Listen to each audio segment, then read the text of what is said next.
한 주간 청년주의를 앞두고 청년들과 어떤 말씀을 묵상하며 나아가야 할지 고민하고 기도하며 자료들을 찾는 시간을 가졌습니다. 그러던 도중 제 유튜브 알고리즘에 자꾸 미스터 선샤인이라는 드라마 장면이 떠오르는 겁니다. 거기서부터 오늘 설교를 준비했습니다. 그러니까 오늘 설교는 AI가 청년들을 위해서 지목해준 성경 구절이다 생각하시면 좋을 것 같습니다. 몇 년 전 드라마인데요. 미스터 선샤인이라는 드라마를 혹시 보신 성도님이 계십니까? 네, 보신 분은 청년입니다. 네. 자, 1871년 신미 양요 때 구남의 승선에 미국에 떨어진 한 명의 소년이 미국 군인이 되어서 자기를 버렸던 조국으로 다시 돌아와 일어나는 일을 그리는 이야기다라는 것이 이 드라마의 소개글이었습니다. 홈페이지를 찾아가서 제가 조금 더 정확하게 기획 의도에 대해서 찾아보니까 기획 의도 중에 이런 문구가 있었습니다. 자막으로 보여드릴 테니까 한번 읽어주시겠습니까? 시작. 흔들리고 부서지면서도 엄중한 사명을 향해 뚜벅뚜벅 나아가는 이름 없는 영웅들의 유쾌하고 애달픈 통쾌하고 묵직한 항일 투쟁사다. 흔들리고 부서지면서도 엄중한 사명을 향해 뚜벅뚜벅 나아가는 이름 없는 영웅들, 이라는 문구가 제 마음에 울림이 되었습니다. 오늘 말씀은요, 예수님이 살아나셨다라는 부활 소식을 여인들이 듣는 장면입니다. 다른 본문을 보면 여인들이 특별한 열심을 냈고 뭔가 다른 제자들에 비해서 있어 보이는 듯한 모습을 갖추곤 하는데요, 마가복음에서 그려지는 이 장면에서는 끊임없이 어둡고 흔들리고 두려워하는 여인들의 모습을 강조하고 있습니다. 보시면은 3절을 보면 무덤으로 여인들이 가고는 있었지만 돌문을 어떻게 굴려야 할지는 방법을 찾지 못한 상태였어요. 요즘 우리말로 치자면 대책 없이 가는 거였죠. 진심은 맞습니다. 하지만 능력은 없습니다. 이것이 그 여인들의 실제 모습이었다라는 거죠. 8절에서는 부활의 소식을 들었음에도 불구하고 여전히 몹시 놀라고 떨며 도망쳤다라고 이야기를 하면서 부활의 소식을 들었음에도 불구하고 놀라고 떨면서 도망치는 여인들의 마음을 그리고 있습니다. 그런데 이 어둡고 두려운 시대 가운데 청년 하나가 메신저가 되어서 말씀을 전하고 있다라는 것을 마가복음은 그리고 있다라는 거죠. 마태복음 28장은 이 청년을 천사라고, 한 주의 천사라고 표현하기도 합니다. 여기까지만 우리가 딱 성경을 생각해 보겠습니다. 자, 이 천사 하나님께서는요, 흔들리는 시대 가운데, 어두운 시대 가운데 생명을 노래하고 희망을 노래하는 사람의 메신저의 얼굴은 어떤 얼굴이 가장 어울렸다라고 생각한다고요? 청년의 얼굴이 가장 잘 어울렸다라고 생각을 하고 있다라는 겁니다. 6절을 보면은 그 청년은 승리를 선포합니다. 그가 살아나셨고 여기 있지 않다라고 외치죠. 그리고 7절부터는 사명과 소망을 선포합니다. 가서 그의 제자들과 베드로에게 이르기를 예수께서 너희보다 먼저 갈릴리로 가시나니 라고 이야기를 하면서 너희가 거기에서 배울 것을 말하고 있다라는 것이죠. 다시 한번 오늘 제가 하고 싶은 이야기를 한번 정리해 보겠습니다. 자막으로 보여드릴게요. 하나님은 왜 부활의 첫 소식을 청년의 얼굴로 전하셨을까? 이것이 한 주간 제가 묵상했던 질문이었습니다. 이유에 대해서는 여러 사람이 여러 이야기를 할 수 있지만 거두절미하고 그냥 사실만 이야기하자면 하나님은 그 메시지를 청년의 얼굴로 전하는 게 가장 적절하다고 판단하셨다. 여기까지만 우리가 생각하면 된다라는 거죠. 반지의 제왕이라는 영화를 보면은 이 회색의 간달프가 맨날 회색 옷을 입은 노숙자 같은 소위 그 마법사였는데 갑자기 승리를 선포할 때는 흰색의 간달프라고 레벨이 오르는 것을 그립니다. 그의 옷이 바뀜으로써 그가 어떤 존재인지를 나타내 주는 거죠. 우리가 부활의 첫 소식을 전하는 메신저로서 어린 아기 같은 얼굴을 하고 날개를 달고 이렇게 팔랑팔랑 날아와 가지고 소식을 전하는 모습을 생각할 수도 있겠죠. 아니면은 모세처럼 지팡이를 짚고 그 간달프라는 마법사처럼 주님이 일어나셨다라고 얘기하는 현자 같은 모습을 기대할 수도 있습니다. 하지만 하나님은 어린아기의 모습도 아니고 노인의 모습도 아니라 청년의 모습으로 새 시대를 선포하셨음을 기억해야 됩니다. 하나님 또한 흔들리고 부서지면서도 엄중한 사명을 향해 뚜벅뚜벅 나아가려는 이름 없는 영웅으로서 청년을 선택하셨다라는 거죠. 결국 성경이 끝날 때까지 이 청년은 자기의 이름을 이야기하지 않고 무명의 영웅으로 새 시대를 선포하는 첫 번째 메신저가 됩니다. 하나님은 청년을 이런 존재로 보셨다라는 거예요. 그렇다면 성도 여러분은 청년을 어떤 존재로 정의하십니까? 청년을 어떤 존재라고 생각하고 계십니까? 청년을 어떤 시각으로 바라보고 계십니까? 유엔 기준에 따르자면 15세부터 24세를 청년 통계의 기준으로 봅니다. 그러니까 유엔 기준으로 보면 24살이 넘은 사람은 청년이 아니라는 거죠. 대한민국 법률상으로 보자면 19세 이상 34세 이하를 청년으로 봅니다. 그렇게 치자면 우리 교회 청년교구 안에서도 대한민국 법률상 청년이 아닌데도 불구하고 청년교구에 있는 사람 또한 있다라는 것이죠. 그런데 자료를 찾아보니까 좀 이상합니다. 대한민국 법률상 34살까지 34가지를 청년으로 삼았다면 다른 기준도 34가지를 끊어야 되지 않겠습니까? 그런데 희한하게 정부의 청년 전용 창업 기금 지원 대상이나 LH 한국토지공사 주거복지사업 청년 입주 기준이나 그리고 청년 저축계좌를 지원하는 대상의 자격은요 39살까지로 보고 있습니다. 법이 34살까지 청년이라고 얘기하는데 실제로 시행하는 사람들이 보기에도 말이 안 되는 거예요. 그래서 39가지로 끊고 있는 것이 이 시대의 실정이라는 것이죠. 강원도 춘천이었나 제가 기억하는데 자료를 찾아보니까 농업을 하겠다라고 결심한 청년들의 경우 농업 지원 자금은 45세까지 지원해 주는 것으로 제가 확인했습니다. 그러니까 40세 정도부터 지원을 하면 최대 45세까지를 청년으로 봐주겠다라는 거죠. 그러니까 이 자리에 계신 분들 중에서 내가 45이 됐는데도 청년이라는 대접을 받고 싶고 공식적인 인증을 받고 싶다라고 한다면 강원도 춘천, 아마 춘천으로 제가 기억하는데 그쪽에 가시면 청년이라고 부름받을 수 있다라는 것이죠. 국가도 청년의 기준을 잘 모르는 거예요. 우리도 청년의 기준을 잘 모르는 겁니다.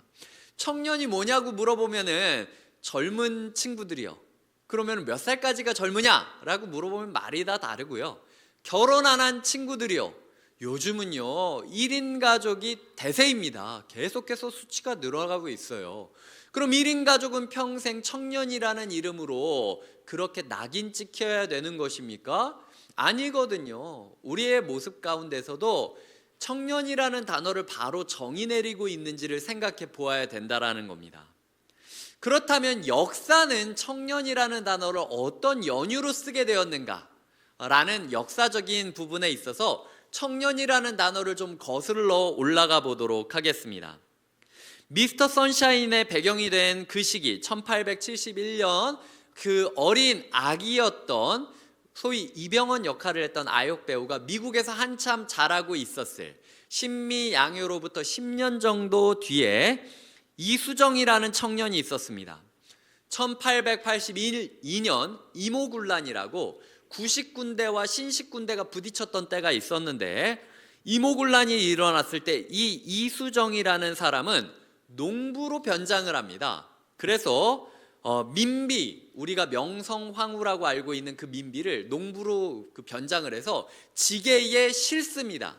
지게에 싣고 궁궐을 빠져나와 광나루까지 피신합니다. 그리고 이 민비를 충주까지, 광나루부터 배를 타서 충주까지 피신을 시켜주게 됩니다. 그때 그의 나이가 40세였습니다. 40세였던 이수정이라는 사람에게 이 민비가 내가 어떻게 하면 은혜를 갚을 수 있겠냐라고 물어보니까 평소에 농업의 꿈을 꾸고 현대 근대 농업 문물을 가지고 오면 우리나라가 다시 부강해질 수 있을 것 같다는 생각이 든다. 나를 일본에 보내달라라고 요청을 하게 돼요. 그래서 저희가 아는 신사유람단 1882년 10월에 일본과의 국교 정상화의 일환으로 사람들을 보내죠. 박영효라는 사람을 정사, 김만식이라는 사람을 부사로 한 수신단을 꾸릴 때에 김옥균이라는 사람과 민영익이라는 사람을 밀사 자격으로 동행하게 하는데 김옥균, 민영익을 수행하는 비정규직 수행 인원 3사람을 데리고 갑니다. 그 3사람 중에 이수정이라는 사람을 같이 데려가게 되는 거예요. 그래서 일본까지 가는데 도와주고 일본에 가서부터는 네가 원하는 대로 농업을 배워라 라고 이야기를 하는 겁니다. 그래서 이 사람이 1882년 10월에 요코하마에 도착이 됩니다. 요코하마에 가서 농학 박사였던 츠다센이라는 사람을 만나서 농업 기술을 배우기 시작하는데요. 희한하게도 농업 기술보다 더 크게 변화하게 되었던 것이 한문 성경을 츠다센으로부터 전달받게 됩니다. 그 한문 성경을 공부하면서 농업 기술을 배우자고 해서 한참 배우던 중에 어느 날 그가 꿈을 꿉니다. 미국 장로교회, 미국 성서공회 총무였던 루미스라는 사람이 이 장면에 대해서 쓴 보고서가 있는데요. 그 글을 한번 자막으로 보여드릴 테니까 읽어주셨으면 좋겠습니다. 시작. 꿈에 키가 큰 사람과 작은 사람 2사람이 한 바구니 가득 책을 가지고 와 이수정이 이것들이 무슨 책이냐 하고 묻자 그들은 이 책들은 당신 나라의 모든 책들보다도 가장 중요한 책들이다 하고 답하는 것이었다. 이수정이 무슨 책이냐고 묻자 그들은 그것은 성경이다고 답한 것이다. 그것은 성경이다. 내가 농업 기술을 배워서 농업 기술을 전파해주고 싶었는데 꿈에서 바리바리 책을 싸들고 나눠주고 있는 사람들을 보면서 도대체 무슨 책이길래 이렇게 싸들고 가서 나눠주려고 하냐. 그것은 성경이다 라는 그 꿈을 꾸었을 때 이 청년 이수정은 이 꿈이 나를 향한 신의 부르심이라고 생각을 하게 돼요. 그래서 요코하마에 건너온 지 9개월 정도 지났던 1883년 4월 말에 4월 29일에 세례를 받고 난 다음에 루미스의 제안으로 한문 성경을 한글로 번역하는 작업을 하게 됩니다. 한문 성경을 한글로 번역한다. 성도님들에게 그런 과업이 주어졌다면 몇 년이 있어야 그 과업을 이루실 수 있겠습니까? 우리가 주변에 봤던 선교사들은 얼마나 시간을 들여야 그 외국 성경을 자기 나라 국가의 성경으로 번역을 할 수 있을까요? 이 이수정이라는 사람은요, 한 달 만에 사복음서와 사도행전을 한문 성경 밑에 우리말로 쉽게 번역을 해서 읽기 쉽게 만드는 현토 한한 신약 성서를 만들어서 그 다음에 1000부씩 배포를 하기 시작을 합니다. 1885년 봄까지 거의 2년에서 2년 반 정도 되는 시간 동안 마가복음, 누가복음, 요한복음 3가지의 복음서를 한글로 번역을 하게 됩니다. 한글로 번역한 걸로 끝나지 않습니다. 자기가 할 수 있는 한 최선을 다하기 위하여 미국 장로교회에 편지를 쓰게 됩니다. 그래서 선교사를 보내달라라고 요청을 하는 거예요. 그 편지 중 일부를 제가 자막으로 준비했습니다. 한번 길지만 같이 또박또박 읽어보겠습니다. 시작. 비록 나는 별로 영향력이 없는 사람이지만 여러분들이 보내는 선교사들을 돕기 위해 최대한 노력하겠습니다. 나는 매우 진지하게 여러분들이 여기 한국 선교를 위해 노력하고 있는 이들과 상의할 수 있는 어떤 사람을 일본에 보내 스스로 한국 선교를 준비할 수 있도록 도와줄 것을 요청합니다. 이것은 가장 훌륭하고 안전한 계획이라고 나는 생각합니다. 여러분이 나의 말에 주의를 기울여 주기를 간구합니다. 만일 나의 요구가 허락된다면 나의 기쁨은 이루 형언할 수 없을 것입니다. 나는 매우 진지하게 여러분들이 여기 한국 선교를 위해 노력하고 있는 나와 같은 사람이나 내가 동역하고 있는 선교사들과 함께 한국 선교의 꿈을 꾸고 상의할 수 있는 다른 동역자들을 보내주셔야만 한다라고 요청을 하고 있는 거예요. 사도행전 16장을 보면 바울이 아시아로 그렇게 가려고 하는데 계속 장벽을 만납니다. 그러던 중 환상 가운데 한 명의 마게도니아인이 여기로 와서 우리를 도우라라고 하는 메시지를 환상 가운데 줘요. 그래서 그 부르심을 하나님의 부르심으로 여기고 바울이 행로를 변경하여 마게도니아 선교를 시작하게 됩니다. 이때 편지를 받았던 미국 사람들이 이 편지를 마게도니아인의 편지라고 부르기 시작합니다. 그리고 이수정이라는 사람을 조선의 마게도니아인이라고 별명을 지어서 부르게 되는 것이죠. 이 편지가 83년 12월 그리고 84년 4월, 오늘 읽은 편지는 84년 4월에 쓰여졌던 편지인데요. 올라왔던 편지인데 이 84년 3월에 실렸던 미션 필드라는 잡지에 실렸던 이 편지들을 읽고 미국에 있었던 수많은 청년 그리스도인들의 마음이 끓어오릅니다. 자기 보고 오라고 하는 거예요. 이 오라고 한 부르심을 하나님의 부르심으로 여겼던 겁니다. 그래서 수많은 선교사들이 조선을 향하게 되는데 그 중에 대표적이었던 선교사의 이름이 25살 청년이었던 언더우드라는 사람입니다. 이 언더우드라는 사람이 20대 초반에 이 편지를 읽고 가슴이 벅차올라서 원래는 인도로 가려고 하다가 조선으로 행로를 변경하게 됩니다. 그래서 조선으로 들어가려고 배를 탔지만 당시 갑신정변 때문에 조선 항구로 들어가지 못하게 된 거예요. 그래서 갑자기 경로가 또 바뀌어서 근처에 있었던, 다시 미국으로는 못 돌아가니까 일본으로 선회를 하게 됩니다. 일본 요코하마항에 도착해서 거기서 사역하고 있었던 선교사 집에서 2달 정도의 시간을 머무르는데 그때 누구를 만나느냐? 이수정을 만났던 거예요. 그래서 나에게 편지를 써줬던 그 이수정을 직접 만나서 2달 동안 한글을 배우기 시작합니다. 그리고 2달 정도 시간이 지나고 1885년 4월 5일로 알려진 부활주일날 언더우드가 지금 제물포항에 들어가게 되는데, 제물포항에 들어갈 때 어떤 성경을 들고 들어갔느냐? 이수정이 썼던 마가복음을 들고 들어가게 됩니다. 이만열 교수님이라는 분은 이 장면을 회상하면서 선교를 하는 선교사가 최초 그 나라로 입국하는데 이미 그 나라 언어로 된 성경책을 들고 간다라는 건 세계 선교 역사에 있어서 유례를 찾기 힘든 정도의 일이었다라고 평가를 하고는 해요.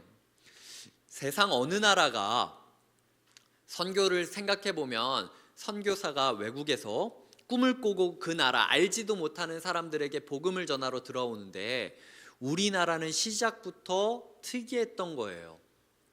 백성들이 오히려 선교사를 보내줘야 되는 나라들 가운데 우리 민족을 위해서 선교사를 제발 좀 보내달라, 내가 도울 수 있는 한 최선을 다해 돕겠다라고 이야기를 했고, 직접 성경책까지 써줘가지고 이거 가지고 들어가 달라라고 이야기를 하게 되는 거죠.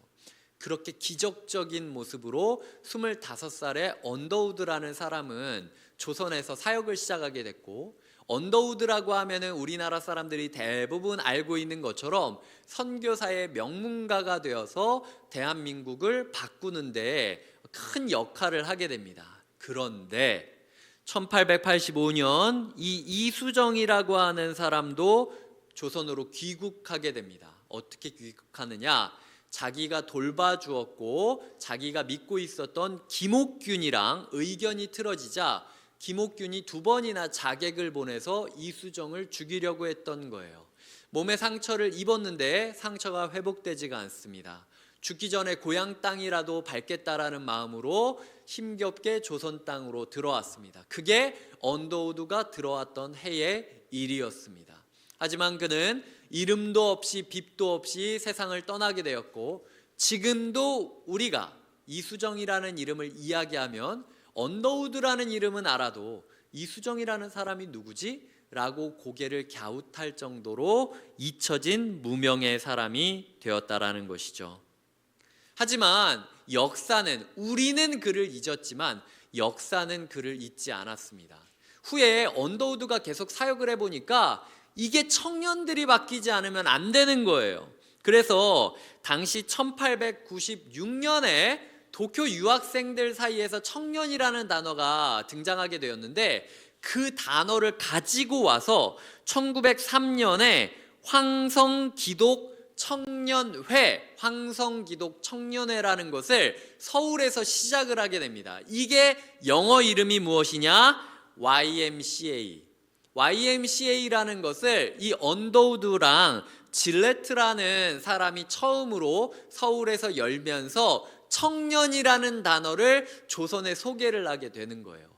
그러다가 1903년부터 YMCA로 이름 지어졌던 청년이라는 단어가 1910년대부터 갑자기 유행을 타면서 이 어두운 시대에 광복의 노래를 부를 새 시대의 일꾼들이 누구냐? 청년이다 라는 이름으로 청년이라는 단어가 사회를 지배하게 됩니다. 그래서 전택부라는 분이 글을 쓴 것을 강준만이라는 분이 지식노트라는 책에서 쓴 글이 있는데요. 한번 자막을 읽어주시겠습니까? 시작. 이와 관련 전택부는 YMCA가 이때까지 없던 청년을 발견하고 그 청년을 발전시키자 마치 기름에 불 붙듯이 사회에 큰 무리가 일어났던 것이다며, 그만큼 청년이란 용어는 우리 개화기에 가장 인기 있는 유행어였다. 한국 YMCA는 역사상 처음으로 청년이란 개념을 발견하고 이를 유지 발전시킨 단체이라고 주장했다. 역사상 처음으로 청년이라는 개념을 발견하고 이를 유지 발전시킨 단체였다라고 책에서 분명히 쓰여지고 있다는 거죠. 제가 이제 다시 묻겠습니다. 성도님들에게, 40살은 청년입니까? 대한민국 법률 기준으로는 34살까지예요. 대출 기준으로는 39까지입니다. 40살은 청년입니까? 이수정을 부를 때 청년 이수정이라는 이름으로 종종 사람들이 불렀습니다. 청년은요, 나이가 아닙니다. 청년은 정신이에요. 이게 제가 오늘 드리고 싶은 이야기입니다. 이 자리에서 내가 나이로 생각했을 때 청년의 기준을 넘었지만 청년의 정신을 가지고 있다면 청년인 겁니다. 나이로는 청년의 기준에 들어가 있지만 흘러가는 시간을 허송세월하면서 그저 멍하니 앉아 있다면 그 사람은 청년이 아니에요. 빈 껍데기로만 남겨져 있는 모습이라는 것이죠.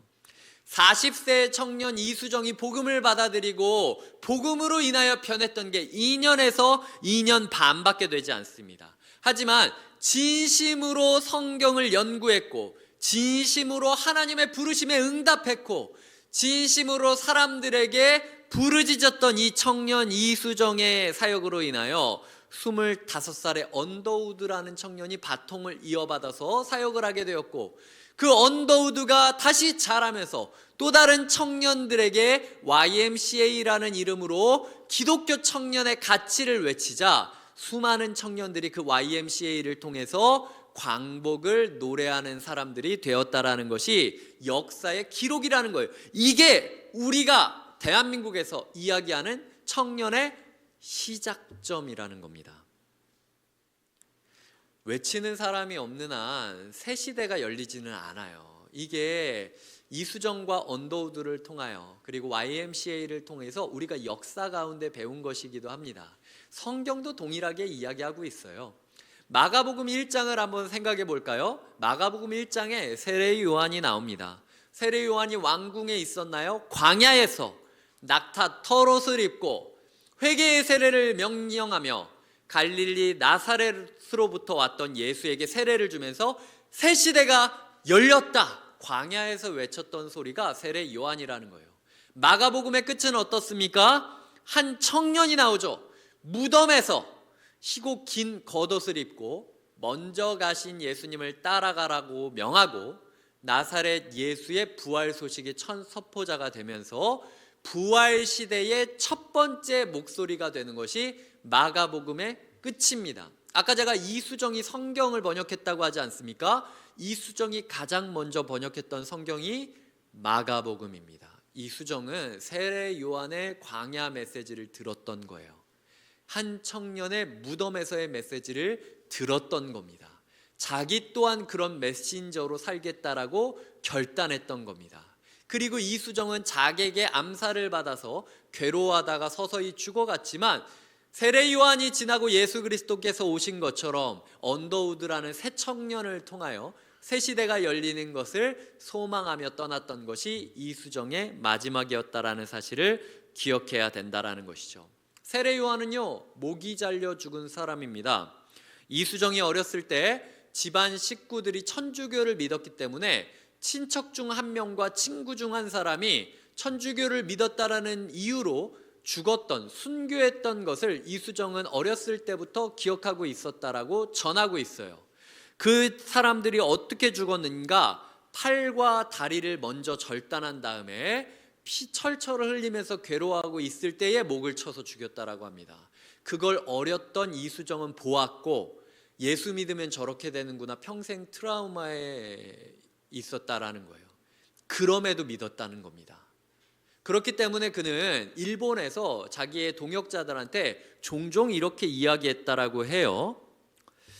만약 내가 내 조국에 있었더라면 나는 어느 때든지 살해되었을 것입니다. 한국인은 죽을 각오를 하지 않으면 그리스도인이 될 수 없습니다.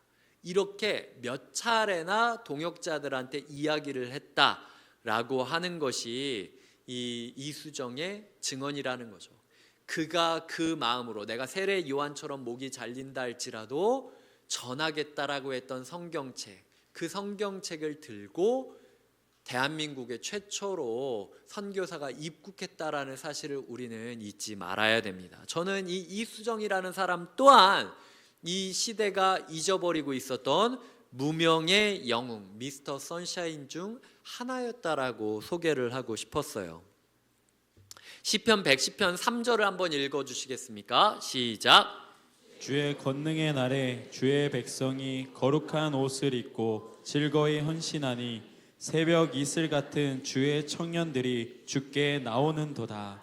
새벽 이슬 같은 주의 청년들이 주께 나온다라는 거죠. 아침이 밝을 때에 가장 먼저 아침을 노래하는 사람들이 청년이라는 거예요. 하나님께서는 구약에서도 새 시대는 새 생명은 청년의 얼굴로 온다고 했고, 오늘 본문처럼 신약 성경에서도 새 시대는 새 생명은 청년의 얼굴로 온다고 이야기하고 있습니다. 이스라엘은 6개월의 건기와 그리고 나머지의 우기가 있었습니다. 비가 올 때는 빗물을 식수로 삼아서 생명들이 살아갈 수 있겠죠. 비가 오지 않는 6개월 동안은 어떻게 살 수 있겠습니까? 비가 오지 않아도 그들이 살 수 있었던 이유는 낮과 밤의 온도차가 크기 때문에 새벽이 되면은 아침이 오면서 새벽 이슬이 맺혔다라는 거예요. 그 이슬을 먹고 식물들이 자라기 시작했고 그 식물들을 먹으면서 사람들과 짐승들이 살 수 있었다라는 거죠. 6개월 동안 물이 없다라고 외치는 시대에서도 온몸을 다하여 이 온도차, 꿈과 현실의 온도차를 양분 삼아서 이슬을 만들어내는 사람들이 청년이라는 겁니다. 그 청년들로 말미암아 아침을 맞이할 수 있고 그 청년들로 말미암아 얼마 뒤에 찾아올 우기를 준비할 수 있다라는 것이 이 구절이 말하고 있는 노래라는 것이죠. 자, 이제 정리해 보겠습니다. 청년이 무엇입니까? 나이가 청년입니까? 아니에요. 미성숙함이 청년입니까? 아닙니다. 조건을 이루지 못하면 청년이 되는 겁니까? 아니에요. 청년은 정신입니다. 가을이 오지 않았음에도 불구하고 반드시 가을은 온다. 이 나무는 살아있다. 나를 봐라. 푸르르게 잎사귀를 펼치고 있지 않느냐. 가을이 오는 날 반드시 가을의 열매가 맺혀질 것이다라고 가장 먼저 가을을 노래하는 자들이 청년이라는 겁니다. 그러니까 우리 교회의 나이가 70이던 80이던 90이던 100살이건 청년으로 살아가야 된다라는 거예요. 하나님께서는 그 청년 정신을 회복하기를 원하고 있다라는 것입니다. 우리 청년, 곁에 있는 청년들을 위해 기도해 주시고 축복해 주시기를 부탁드립니다. 이 친구들이 그저 흘러가는 나이만 바라보면서 시대의 어둠만 탓하고 무기력하게 있는 것이 아니라 그 어둠 속에서도 새벽 이슬처럼 오히려 꿈을 꾸면서 현실과 꿈의 괴리감 속에서 생명수를 쏟아내는 그런 증언자가 되기를, 새벽 이슬 같은 청년들이 되기를 축복해 주시기를 부탁드립니다. 그리고 여러분들이 청년이 되어 주셔야 됩니다. 우리 교회의 청년들이 이렇다 저렇다 얘기할 것 하나도 없어요. 70살이 되었는데도 청년 정신을 가지고 있는 사람이 있다면 당시 40세의 이수정이 청년이라고 부를 수 있겠습니까?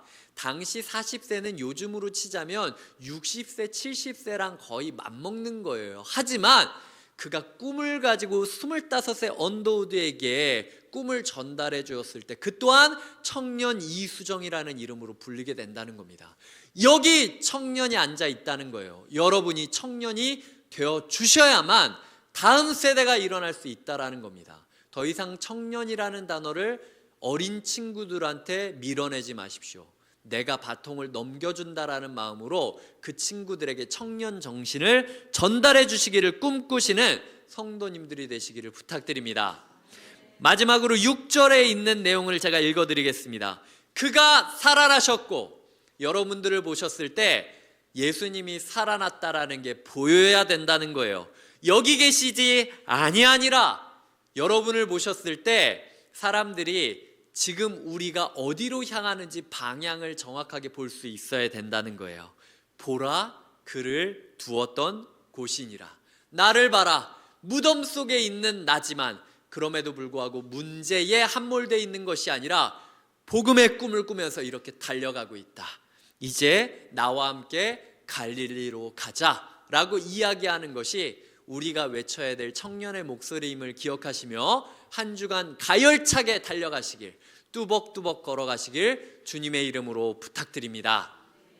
이 시간 우리가 함께 기도하실 때 저희가 이 카드를 들어올 때 하나씩 드리지 않았습니까? 이 청색으로 되어 있는 그림은 형제 기도 제목이고요. 이 하이라이트가 되어 있는 그림은 자매 기도 제목입니다. 뒷장을 보시면은 기도 제목이 쓰여 있어요. 이게 뭐냐면은 북클립입니다. 요 핀을 빼가지고 책 읽다가 페이지에 딱 걸쳐두면은 내가 어디까지 읽었는지 알 수 있는 게 요 클립이라는 거죠. 성경책에 이거 1년 동안 껴두십시오. 이 종이 절대로 버리지 마십시오. 내년 청년주일이 될 때까지 여기에 있는 청년들을 위하여 내가 1년 동안 기도하는 자가 되리라 마음 먹고 기도하는 정신을 가져야 된다라는 겁니다. 이 사람들이 우리의 언더우드라는 거예요. 자, 제가 받은 두 가지 기도 제목을 읽어보겠습니다. 저는 한 친구는 천국을 기다리지 않고 이 세상을 천국처럼 살아가게 해달라고 기도해달라고 부탁했습니다. 한 친구는 현재 직장에 안주하지 않고 광야에서 느꼈던 은혜와 기쁨을 기억할 수 있도록 해달라고, 욕심을 내려놓고 하나님이 바라는 자리로 나아갈 수 있는 순종의 믿음을 갖게 해달라고 기도를 부탁했고, 하나님으로부터 멀어지려고 하는 죄성을 이기고 더욱 사랑하며 따라가는 삶을 되기를, 현재 하고 있는 일, 주변에 있는 사람과의 관계를 잘 다듬어 갈 수 있게 해달라고 기도를 부탁했습니다. 우리 청년들이 이런 청년들이에요. 지금 이 시간 함께 기도하실 때 내 눈앞에 놓인 종이를 보시며 하나님, 이 청년을 위하여 기도합니다.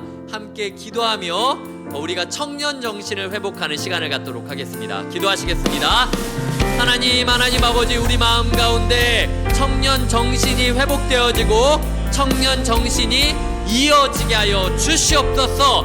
하나님, 우리의 청년들을 축복하며 나아갑니다. 천국을 기다리며 어성세월하고 있는 것이 아니라 이 시대를 청년처럼, 천국처럼 살아가는 청년들이 되게 하여 주시옵소서.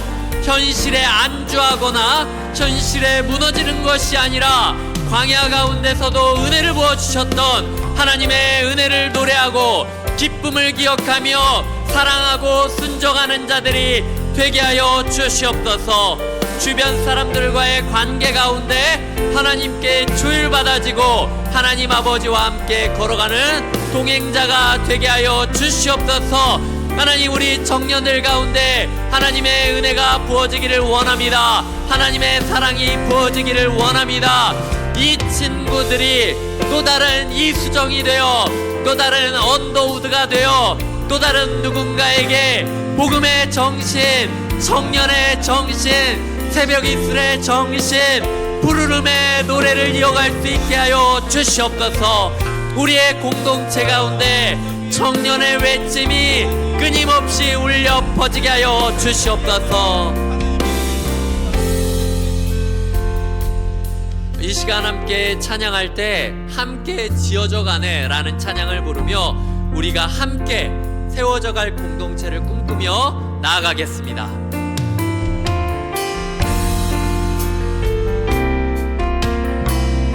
우리는 하나님의 자녀,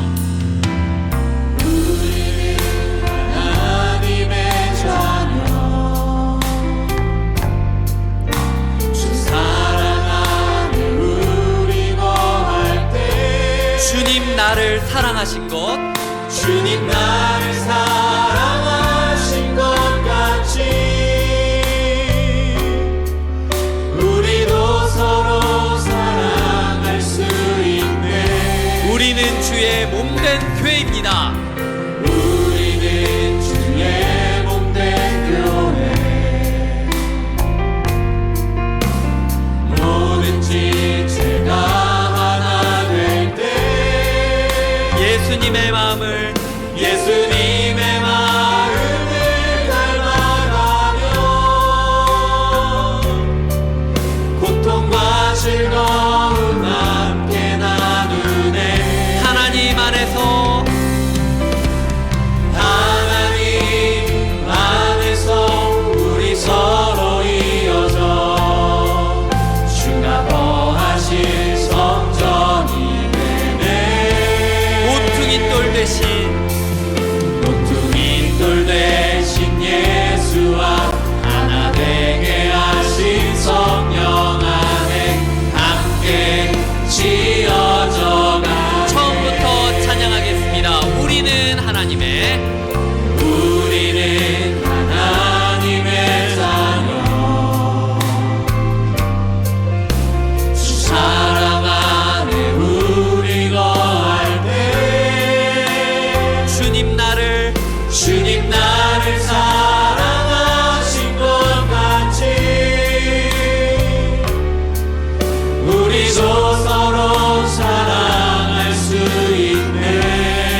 예수와 하나 되게 하신 성령 안에 함께 지어져 가네. 이 시간 함께 기도하실 때 하나님 청년 정신을 회복하게 하여 주시옵소서. 나의 나이를 생각하는 것이 아니라 나의 정신, 나의 영혼을 점검하게 하여 주시옵소서. 나 또한 곁에 있는 청년으로 세워지게 하여 주시옵소서.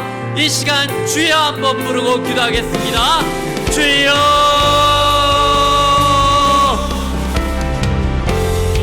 하나님 아버지, 우리의 마음 가운데, 우리의 영혼 가운데, 우리의 삶 가운데 청년 정신이 회복되게 하여 주시옵소서.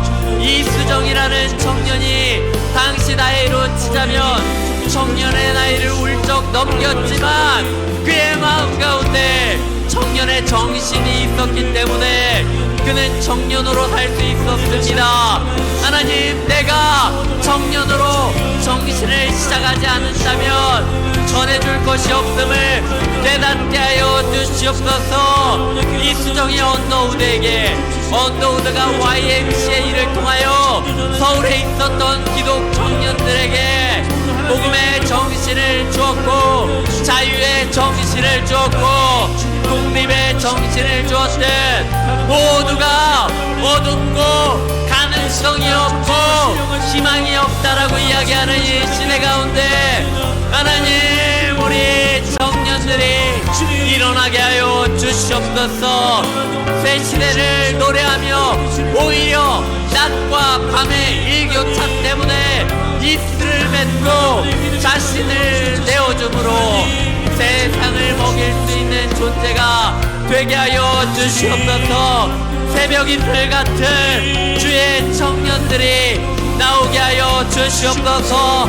하나님, 하나님 아버지, 우리의 청년들이 꿈을 갖게 하여 주시옵소서. 야성을 회복하게 하여 주시옵소서. 열정의 길을 달려가게 하여 주시옵소서.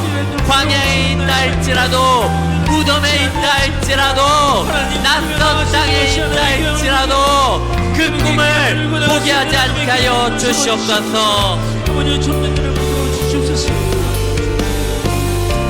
다 같이 고백합시다. 우리는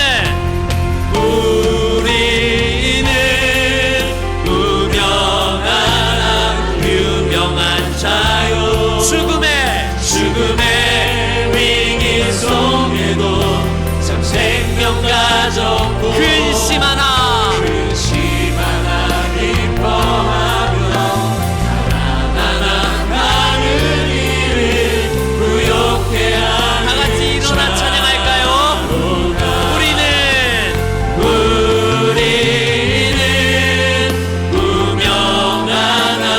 유명한 자요. 죽음의 위기 속에도 자 생명 가졌고 근심 하나 기뻐하며 가난하나 다른 이를 부욕해 하는 자. 한 번만 더 찬양합시다. 우리는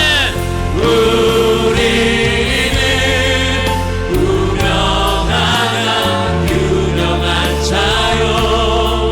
죽음의 위기 속에도 참 생명 가졌고 근심 하나 기뻐하며 가난하나 다른 이를 부욕해 하는 자.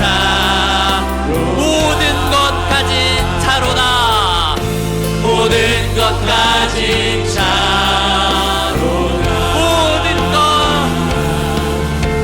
모든 것 가진 차로다.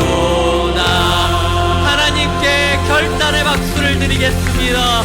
하나님께 감사의 박수를 드리겠습니다. 하나님께 간구의 박수를 드리겠습니다. 우리 주 예수 그리스도의 은혜와 하나님의 사랑과 성령님의 교통하심이 청년 정신을 회복하고 그 청년 정신을 이어가기를 소망하고 결단하는 주님의 청년들과 곁에 있는 교회에게 지금부터 영원토록 함께 해주시기를 간절히 축원하옵나이다. 아멘.